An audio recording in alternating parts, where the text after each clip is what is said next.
Okay, there's a couple sweet potatoes that we grew. Now these are regulation size.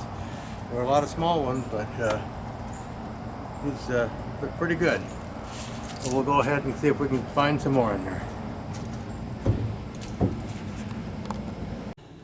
Tom harvested our sweet potatoes, and I really hadn't researched what you have to do after you harvest them.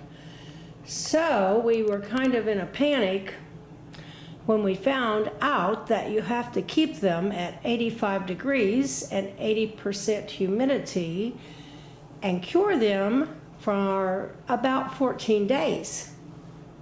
At least 7.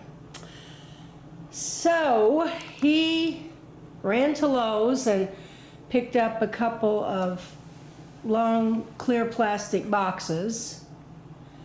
Actually, he bought 3, but we managed to condense them. And we thought we would set them in the sun. Well, it got cold. So I had an electric blanket, which is the red one, and I had a small heating pad, and I put the heating pad under the box that had the biggest, best sweet potatoes in it.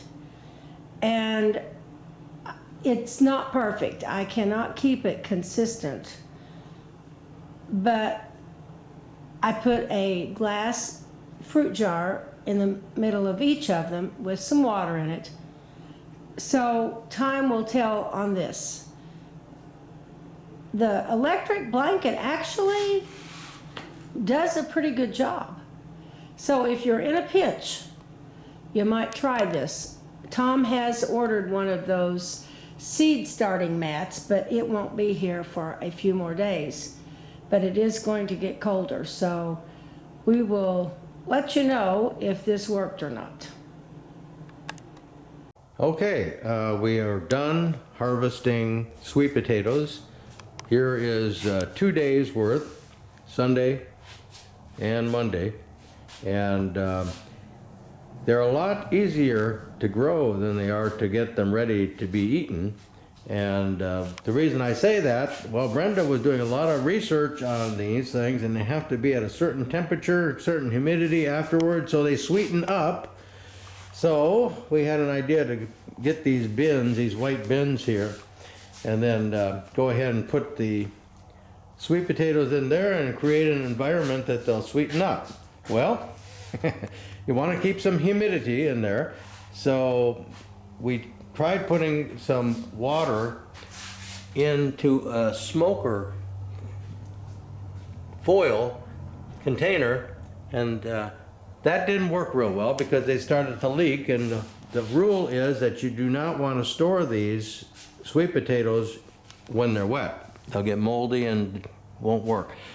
So there's a glass jar there. It's going to be the water that we can use to create some humidity and kind of monitor the temperature and so on and so forth. So now you're going to see there's a bin of big sweet potatoes, and it's a pretty good crop really, because we only started out with 4 of those little root spriggets or whatever they call them. Slips.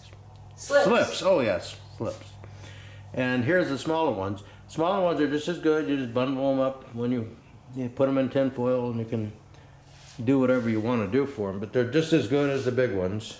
The big ones you can save when you're having company. So that's it. We're just going to let those cultivate, and hopefully they'll be good eating. And we'll, if they are, we'll do some more next year. If they're not, we won't.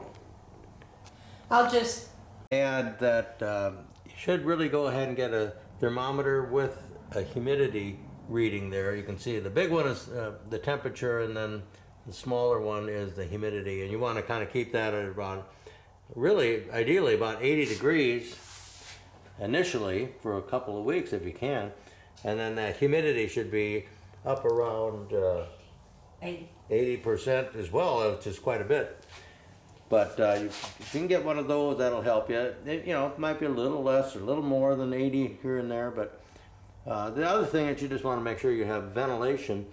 Well, you can always just kind of slip something in between your bin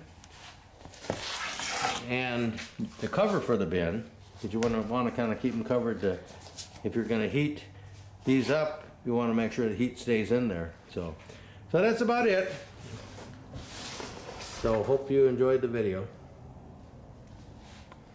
Chloe loves sweet potatoes. She's just making sure everything is done right.